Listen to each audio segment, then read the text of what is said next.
Hey guys, and welcome back to my channel. I know it's been a hot minute since I came and gave you guys a video, especially a story time.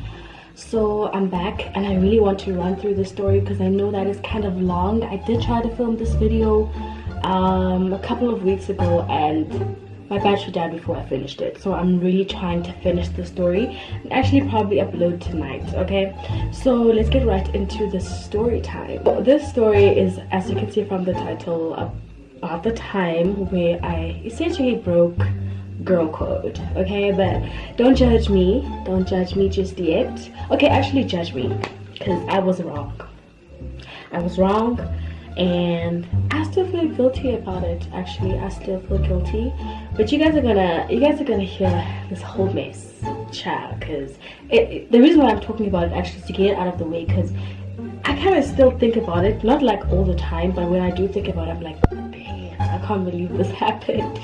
But yeah, let's get right into the story time. Don't forget to like, comment, and subscribe.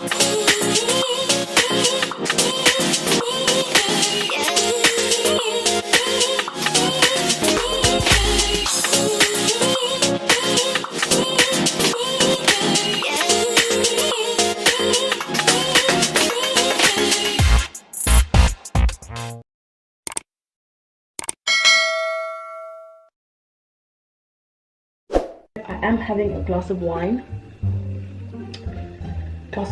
This is my only glass, that's why I filled it up. Yeah, so let's get right into the story time. Okay, so this story time is around the time I had just arrived in PE. As you guys know, I never used to really go out in high school, so I'm in PE now. And you know, around this time, when you are going into varsity, guys, there's so much happening. You're applying for accommodation, you're applying for school, and I had gotten accepted, but I didn't get accepted for accommodation.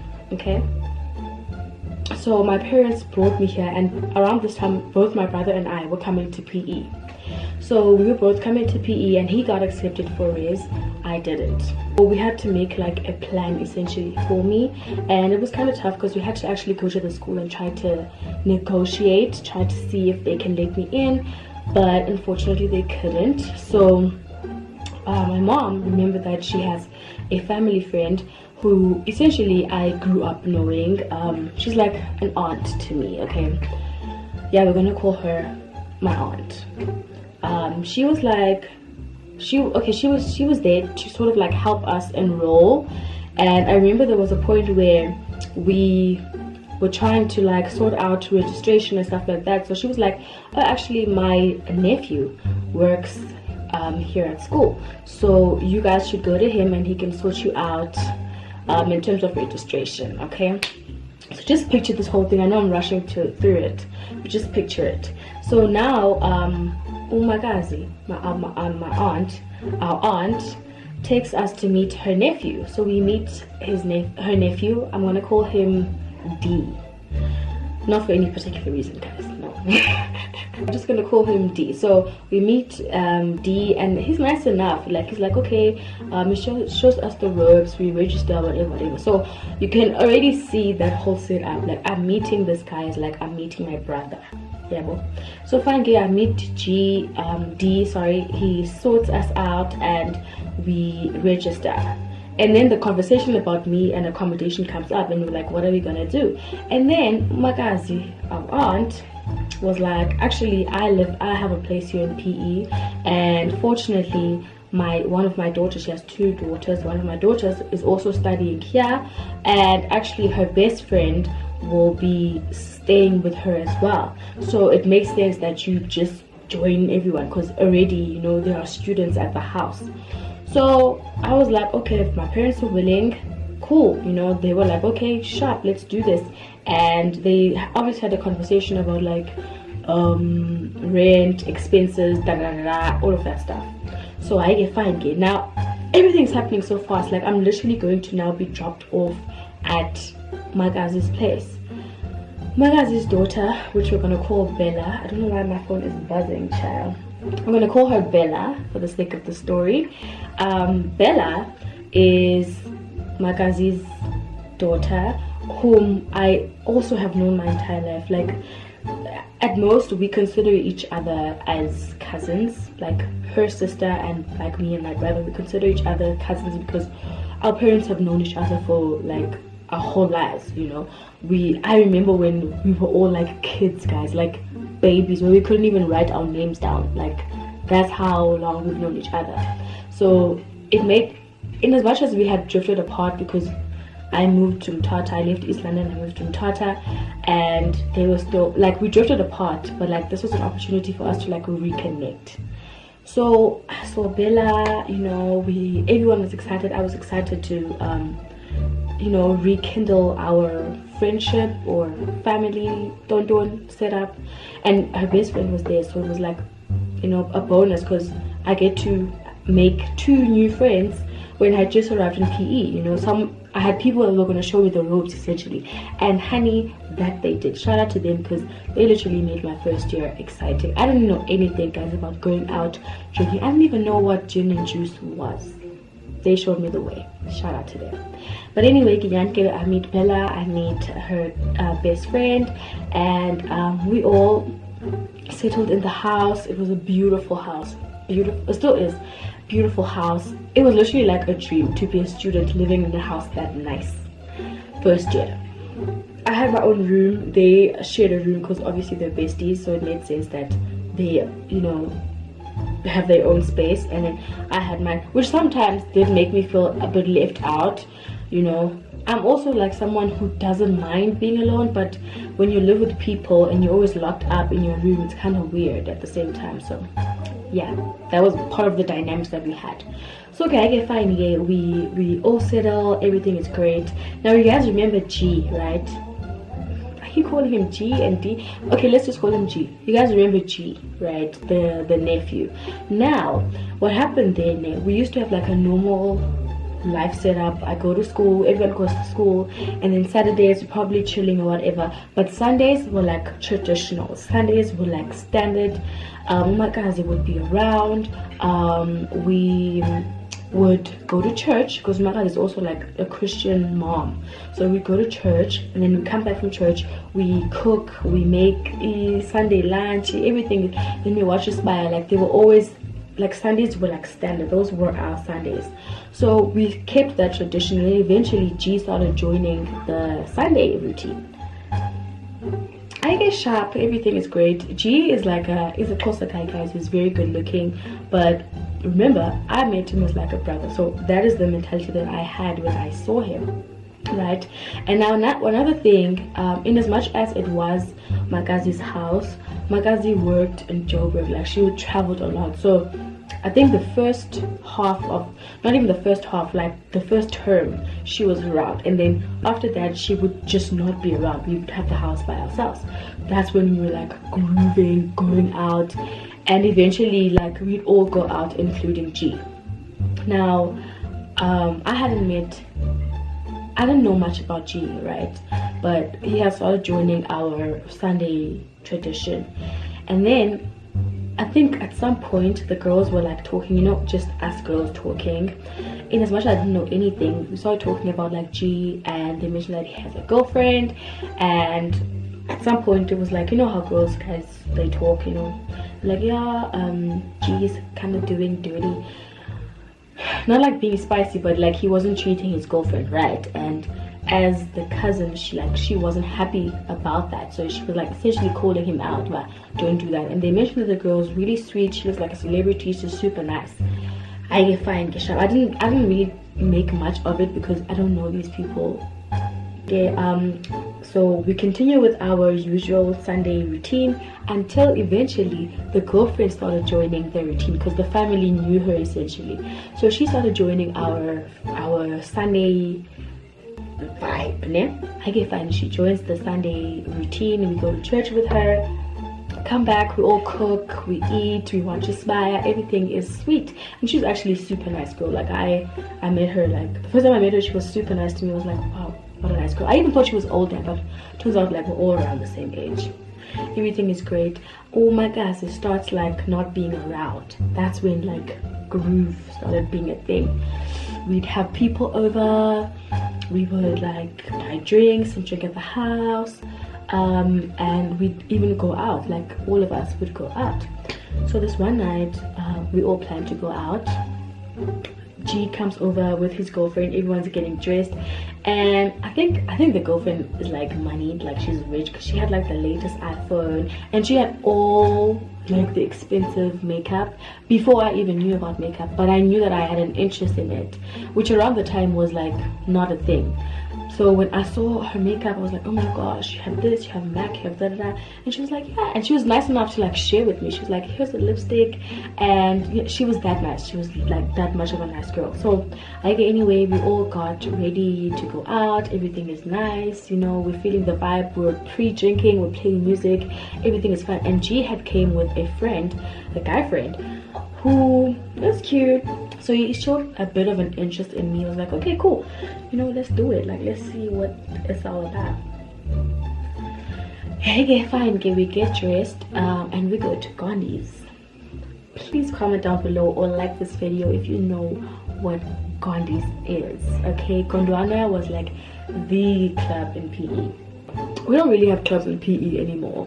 No, we have it Coven and a lounge, which is Kibana, and no one goes to Kibana anymore. But no, we don't have clubs in PE. I'm sorry, no. Anyway, Gandhi's was like the spot, and Gandhi's, guys, was so epic. Gandhi's was such a vibe. You go to Gandhi's and you'd forget your problems. Like, you'd actually forget your problems. You wouldn't be drinking. You wouldn't be drinking because of your problems, or like trying to forget your problems. They just go away because you are so elated, you are so happy, your spirit is lifted. That's how Gandhi's was. So I get fine at Gandhi's, everyone is dancing, everyone's having a good time. I'm dancing with the guy friend, everything is great, everyone is now dancing, right? And then at some point, the girlfriend kind of disappears. Like, the girlfriend, we don't see her, and but then again, like, we're at the club, like we're out at Gandhi's, and like busy, so. But fine, I see G. I'm like, okay, here's G. Then he comes over to me. I don't know where his friend disappeared, but like, you know, man, Gandhi's, guys, is wild. Gandhi's, you'd be dancing with this person, this you're dancing with that person. That's how it was. Like, you wouldn't care, like, you're dancing with whoever. And one thing about Gandhi's, child, you're gonna kiss somebody. Guys, at Gandhi's, you would make out with strangers. It was very common, like, it was a thing. Please don't even say it's me. Everyone was doing this. Like, there would be a point at Gandhi's where everyone was just making out. Everyone's too busy. That's how Gandhi's were. So I could be like, people are scattered. Then G comes over to me, and then G starts dancing with me. Now, I don't make much of it, right? Because I'm like, okay, you know, it's cool, it is what it is. Like, sure, fine. So we're dancing, and then we start like dancing was like, okay, you know, you're feeling up on me, I'm feeling up on you, you know. It's like, okay, what is this? But I'm like, okay, it's harmless, you know, it's just dancing. I get fine, can we dance? I'm like, okay, this guy is really feeling this whole vibe, and I'm just like, I don't know how I feel about this. And then as we're like dancing, and in my mind, obviously, like, I'm tipsy, or maybe I'm drunk. So as much as I can see that this dancing is getting kind of extreme, but I'm still like buzzed, and I'm still like having a good time. And as we're like dancing and having a good time, some commotion happens, and we realize that the friend is part of the commotion, like he's part of the fight that's going on there. So obviously G goes to go check on his friend, and for some reason, I can't remember what was going on exactly, but his friend had gotten stabbed, like in the hand, like slightly. So that was like the drama, and obviously he had to step out. He wanted to still fight those guys, blah blah blah blah blah. There was a drama kanjalo, and that's sort of like how our night ended. We all ended up running around outside of the club. Now we all try to gather ourselves just so that we can go home, because clearly at this point it's a mess. We start noticing, but where is the girlfriend? Where is the girlfriend? We can't find her. Someone tries to call her. We can't get a hold of her. And then Jean realizes that her phone is actually with him. So it's like, where is she? I don't know what for whatever reason we just decide, let's go home. And around this time, guys, we didn't have Ubers. It was just cabs. And like, yeah, I wouldn't say cabs were expensive, but like, yeah, they were cabs. So excuse me, we just drive back home, and it was quite a distance, guys. Like, it was quite a distance. Like, we lived at Warmer Boulevard, and Gandhi's is literally at King's Beach, so like even further than King's Beach, honestly. So the distance is quite lengthy. So we get back to the house, and the girlfriend is there. Like, she's at the house, and we're like, how did you get here, dude? Like, how? Maybe Nyan she had got, now that I'm thinking about it, maybe she just really got a cab and left. But that's not what she said. She was like, we're like, did you take a cab? She was like, no. We're like, did you walk? She was like, I don't know if she said no, or did she say she walked? I don't know, bruh. But it was so bizarre how she just left the club and appeared to be at the house. But I get fine, get each to its own. Everything is fine. Like, we're glad that she's safe, you know, overall. We all like debrief a little bit. Now I go upstairs because I'm like, I'm tired, I'm worn out, I'm tipsy, right? So I go upstairs. As I go upstairs, and I'm literally, I think I was like fluffing my bed or something, and I hear the door shut, and I turn around. I shut the door, I turn around, I see it's G, and of course I'm like, what the hell's going on? And guys, he pushes me up against a wall. Ah, what the fuck? Against the wall. Literally. Pushes me up against the wall, grabs me by the neck, or like cups my face, I can't really remember, and he kisses me. And I'm talking about like the movie type of passionate, where you can't breathe, where you're just like flustered, where you're like, and he just let go of me and he left, and I was just standing there like, what just happened? Like, I feel him. I'm sure you guys have seen that scene in Jalo feeling me. That's exactly what happened. So I'm standing there like, what? So I try to get back into my senses, and the first thing in my mind, I'm like, I need to tell someone. I guess that was the one that, I guess that made sense to me at that point. I was like, I need to tell someone.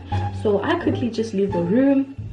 Obviously he had gone downstairs, so I leave the room and I go across to the room across, which is Bella and her best friend's room, and I tell them what happened. I'm like, guys, G just came into my room and he kissed me. Obviously Bella, being like the voice of reason, she was like, what? And I was like, yeah, I don't know what happened, but like, he just kissed me.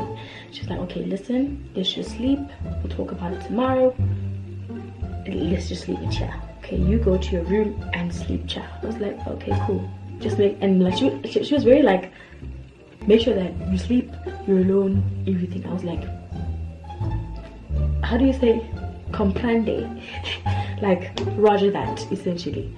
So Nyange, I leave, everything is fine, I sleep, and now it's the next day. It's the next day, child, and everyone knows exactly what happened, except the girlfriend. At this point, which I do feel bad about. That's essentially what I do feel bad about, because it's like, crap, all of this happened behind her back. And like, these people, guys, they were a couple. Like, they would dress the same at school. They would like wear matching outfits at school, guys. So as I said, they were like yin and yang. So I felt guys, I felt like shit. I felt bad. And to top it all off, the next morning, it was Sunday, so we had to clean up our act, go to church, come back, and cook and whatever. So as we were doing all of that, we like stole a moment, like just the three of us, to talk about this. And I won't lie, guys, how it went down was really disappointing for me, because in as much as like, yes, I should have not been in that situation, I think the way it turned out, it really kind of like hurt my feelings actually. Because I can't remember how Bella interpreted everything, but I remember her best friend being on some look, we are very uncomfortable about what happened between you and G, and now it's at a point where they're fearful of bringing their boyfriends, because what's gonna happen there. And I'm just like, really? I'm like the homewrecker. Like, I'm just like the person that's gonna, you know, try to steal your boyfriends or like do funny things with people's boyfriends. I was really like taken aback that that's how they interpreted the situation. But I was like, I did feel bad, so I just was like, I'm sorry, it'll never happen again. And Yannick, guys, I really felt bad. Like I wasn't even attracted to G. I wasn't.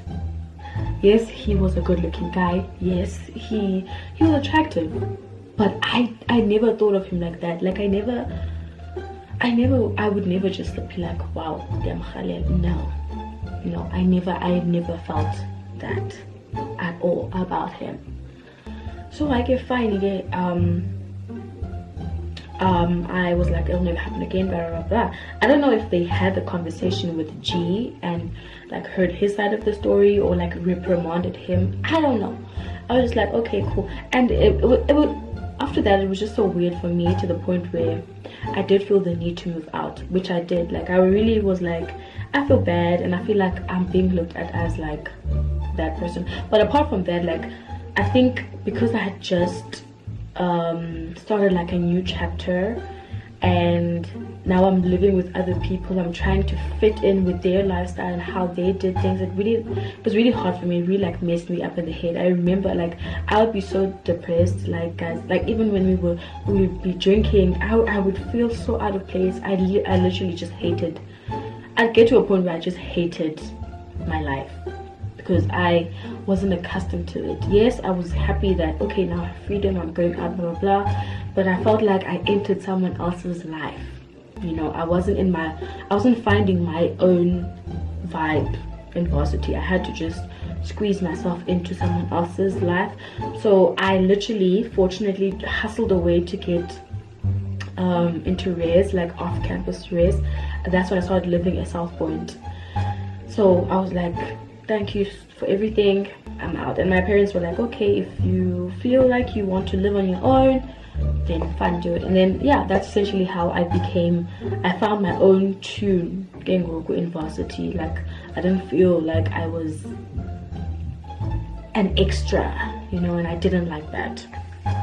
But yeah, that's essentially the time I broke girl code. I'm gonna quickly add a little bit of, you guys are gonna judge me for this part. This part, you guys are really gonna hate me. You guys just don't unsubscribe, but like if you want to judge me, because that wasn't the last time G and I kissed, and it wasn't my fault again. It wasn't my fault again, because actually it happened the exact same way it happened the first time. I was out at a house party. I was invited to a house party. These other rich guys in PE would throw these like monthly parties, right? And one of the brothers was interested in me, so I heard. So they invited me. I went there with my girls. Everything was nice, everything was cute or whatever. We got to drinking, like there was so much alcohol. I was getting tipsy, and I remember my friend and I went to some weird room. Guess who walks into the room? Yes, you guessed it, G. And what does he do? Comes to kiss me. I think I definitely kissed back a little bit this time. I was drunk, guys, but I did get to a point. It was like, this is not right. And he was like, yeah, we need to stop. So we stopped that, and that was the last time I saw that man, child. And the crazy thing about this party night, I left my phone at that place, and the next morning he brought it to my res with Bella in the car. I don't even know what they were thinking, guys. I was so embarrassed. I was like so ashamed. I was really like, I'm a dirty, disgusting hoe. But yeah, like I said, guys, it's one of the things that when I think about, I'm like, really, I can't believe I did that. Like, because the girlfriend is such a sweet person. Like, if she watches this video, I'm sorry. That's all I have to say. I'm really sorry. Actually, to everyone involved in this story, I feel bad, guys. I do feel bad. And I think talking about it now is just like, oh, like release. Like, I'm not the type of, I'm a girl's girl. So I don't like hurting girls. I don't care about guys sometimes. Guys that don't matter to me, I don't care. But girls, I will always stand for girls. I root for girls. So I don't like that I betrayed another woman's relationship, or I was part of the betrayal of a relationship. So I don't like that. That's why I feel bad about it, okay? But I don't think anything was my fault. I never initiated anything with that guy. But guys, this happened years ago, like super years ago, and they're not even together because, like I said, the girl and I still follow each other on social media. And I did see on Bella's story, like maybe a couple of years ago, that the guy got married to someone else. So we've all moved on in our lives, guys. Like, it really doesn't matter. But I'm a kind of person who overthinks, and you know, when you think about something that happened in your past and you sort of like cringe, you're like, oh my god, ew. This is one of those things. But yeah, that's essentially how I broke girl code. I was being a messy little small town girl who didn't know anything but got herself into some mess. Anyway, guys, that's all I have today for a story time. Make sure to like, comment, and subscribe. I'll see you guys in my next video. Bye.